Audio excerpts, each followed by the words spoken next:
Hello everybody, this is doubletman with another video. This is my NFL mock draft 2023. These are things I know and things I think I know. And the top of the draft is very weak. There are no generational prospects. There are only 3 generational talents that I can see in the whole draft. Jalen Carter, Bijan Robinson, and Darnell Washington.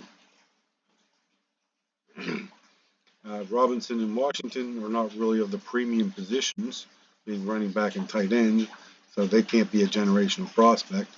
And Jalen Carter has too many character issues. So, like I said, just overall, this whole draft is kind of like disappointing to me. I'll get more into that a little bit later. I don't find much difference between picks 10 and picks 45. I think by and large, you look at who you can pick at 10, 11, 12. You look at 40, 41, 42, 43, 44, 45. Not much difference. Not just really. I mean, there is a difference. There is definitely a pecking order, but not really that much. This is probably the best tight end class I've ever seen. It's a very good corner class. Expect a lot of starters from both positions. Offensive and defensive linemen, if you're going to find a sleeper, it's in those two places, the offensive and defensive line. Hard to identify exactly which ones are going to pop out. But there are throughout the draft if you look hard enough. I've seen a bunch of them that I'm like, is that low? Can't believe it, but that's what it is. Edge class is pretty good too. I didn't list it there because I'm a Steelers fan and not really looking for edge. Probably should have, because it's reasonable for the Steelers to get one. They only have 2. They need a backup. They need a third guy to go in there and rotate. But I just didn't do it. Hendon Hooker is the #1 quarterback in this draft. It reminds me a lot of when Russell Wilson got drafted. When Russell Wilson got drafted, we say, "Oh, he's as good as RG3 and Luck, Andrew Luck." Yeah, just if he was just an inch taller, he's up there. He's great. He's fantastic. He's an inch taller. He would have been up there. Well, same thing with Hendon Hooker. If it wasn't for the knee injury, if it wasn't for the fact that he's 25, he would have been way up there. He would have been up there with all the other ones. He's great. He's fantastic. He's anticipation. He's got a strong arm, blah, blah, blah. He's everything. Just he got injured. He's 25 years old. Well, what in the world does that have to do with anything? I mean, seriously. You're not going to play a guy. You're not drafting a quarterback for his rookie year. That's the least important year of his draft. You bring him in there, if he has to sit the bench the whole year, that's fine. It's okay. He's a quarterback. You don't need him to play. You want him. You want him to get that experience. I'm not saying, you draft a guy and you don't want to play him, especially a quarterback. That was important for Kenny Pickett to get that time last year. But you don't need it. If his guy's hurt, it's more important to have him for year 2, and you have him for year 3, and you have him for year 4. That's what's important. If he's that good, and everybody says he's that good, take him. Don't worry about the injury. Don't worry about the age. Take him. And like I said, I'm a Steelers fan, and one of the reasons why I started doing this is because I could look and I could see, oh, this player's way underrated. Oh, this player's just way underdrafted. Even last year, I had a bunch of players. I had a bunch of players last year. Kenny Pickett was one of them that I thought was way underrated. I don't see that this year. Washington is probably the only one I think that's underrated. Other than that, I don't really see any underrated sleeper picks that are all that fantastic. So this is my draft. I don't really have any clue or any idea that it's anywhere near right. I know it's not. But I figured I'd throw some interesting ideas out there. First of all, we start off with Bryce Young, the Panthers, quarterback. No surprise. No surprise. Texans. #2, they take defensive tackle Jalen Carter. I think the Texans started saying they didn't want a quarterback to kind of like ease their fans into it, kind of make it easier for the fans to kind of swallow that they're not going to take one of these quarterbacks up high. So let them know ahead of time, kind of put that out there. But I don't see how you passed on all the quarterbacks and the best defensive player in the draft. You take Will Anderson Jr., take Tyree Wilson, go ahead, take one of those two. And then when Jalen Carter is like outshining everybody, you have to explain to your owner why you passed on all the quarterbacks and the best player in the draft. not the best job, the safest thing for the general manager to do. And that's generally what general managers do, is take the safe road. I'm going to take the best player on the field. If it doesn't work out, look, I did what I was supposed to do. Colts and the Cardinals, they're going to trade. Mainly because it makes sense. Even if it's for a 7th round pick, it makes sense. The Cardinals are trading back. They're getting draft capital for nothing. The Colts, they're moving up. They're guaranteeing to get their guy. Makes sense. Do it. I don't care what it is. Just do it. Seahawks take the best defensive player left on the board, Tyree Wilson. Maybe they're definitely hoping for Jalen Carter. I think that's kind of obvious. But this is who they end up with. Next, the Lions, Devin Witherspoon, really good player, really good cornerback, #1 cornerback on my board. Pretty close to Christian Gonzalez, but I have Witherspoon higher. Raiders take offensive tackle Paris Johnson Jr., my #1 offensive tackle. I'm not sure if it's theirs. Who knows what they're thinking, but it's my #1 offensive tackle. Back, the Falcons take cornerback Christian Gonzalez, like I said, close to Witherspoon. The Bears take offensive tackle Peter Skoronski. Not everybody's going to take Peter Skoronski. You have to have a need of both guard and tackle. If your guard is set, you might not want to take him because you're not sure if he can play offensive tackle. He's versatile. He can play across the line. He can play, left, right, guard, tackle. Really good. But, hey, this is what I mean by after 9, you're done. In 10, edge, Lucas Van Ness. I could see him going in the 2nd round. I really could. But I have the Eagles taking him here. Now, I don't have them taking a running back because money-wise, it doesn't make sense. In the NFL, money is a lot. It really does.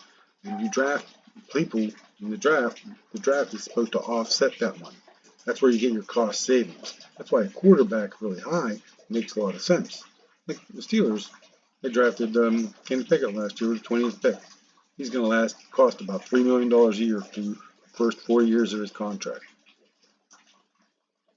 Franchise quarterbacks are getting $45, $50 million a year.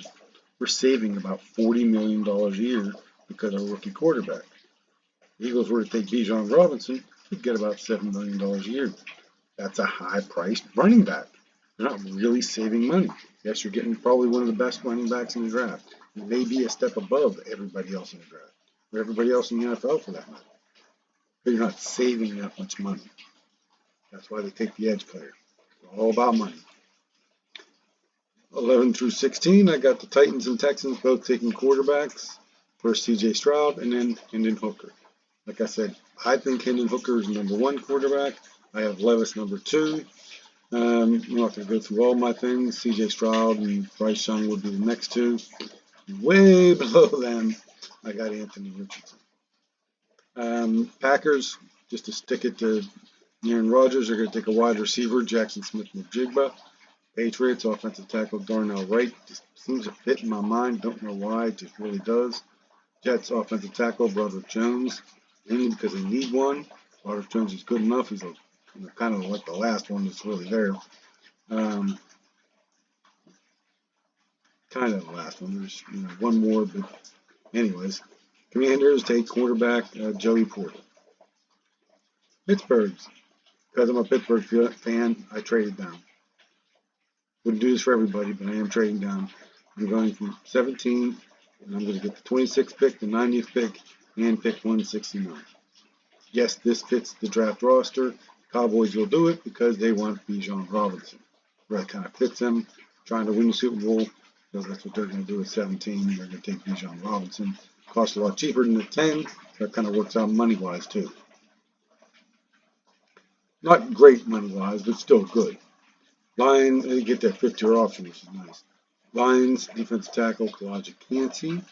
They thought about Brian Brzee, but decided to go with Kancey. Decided to get somebody who can penetrate, more fitting with their coach of attack. And that's what Kalijah Kancey does really good.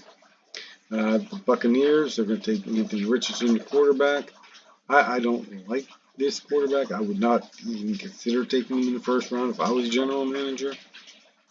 He's an athlete that can throw versus a quarterback that can run.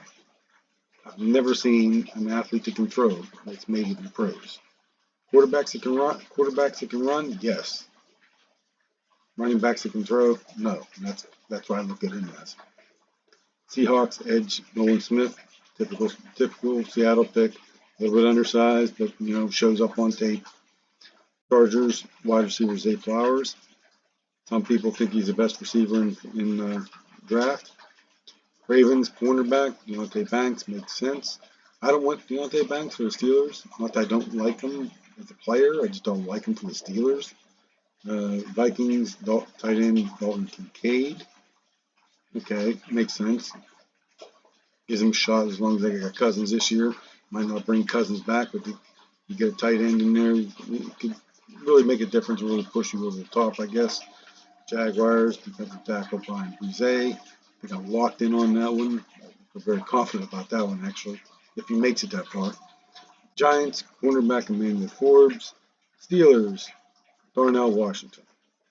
Didn't want to take Darnell Washington for the Steelers, but traded down and had to because it's just too good.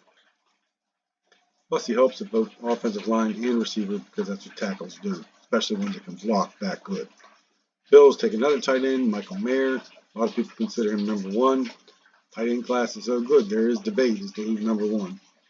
Bengals cornerback DJ Turner. A lot higher than what the simulators have, but I've heard enough new stuff that I believe it. He's up there. Saints running back Jahmyr Gibbs. Makes sense to me. Eagles edge Will McDonald. Chiefs edge Miles Murphy. Had to get those guys in there, those bottom three, because I just see all three of them being in the first round, and you really had to kind of work to get them in there. But they're in there. So here's the draft. Like I said, I usually do this, and I started doing this because I'm really good at finding really good players. I'm not finding in this year's draft. They're probably here, and I've not seen good players left and right. But that's because I don't visit them and I don't break down film on all of them. Some of them I do. Depends on what I hear and depends on what sparks my interest. But most of them I don't break down film on. So I could miss a great player. I certainly missed one last year when the Steelers took George Pickens. Didn't see him being that great, but he turned out to be that great. And maybe somebody will surprise me this year too. But I don't see it. Been a very kind of a bummer every year as far as I'm concerned when it comes to the draft. Devin Witherspoon, I like him. I think he's good. Not great. Peter Skronsky, good guard. I don't know if he's great. Paris Johnson, decent offensive lineman. Just there's just nobody there. Tyree Wilson. Oh, okay, maybe. Will Anderson. Not so sure. Hendon Hooker. I got him at number one, but do I really think he's a great quarterback? No. There just isn't anybody. There's just nobody. Anyways, I'm gonna go. Kind of a bummer of a year for a draft, but it is what it is. Bye.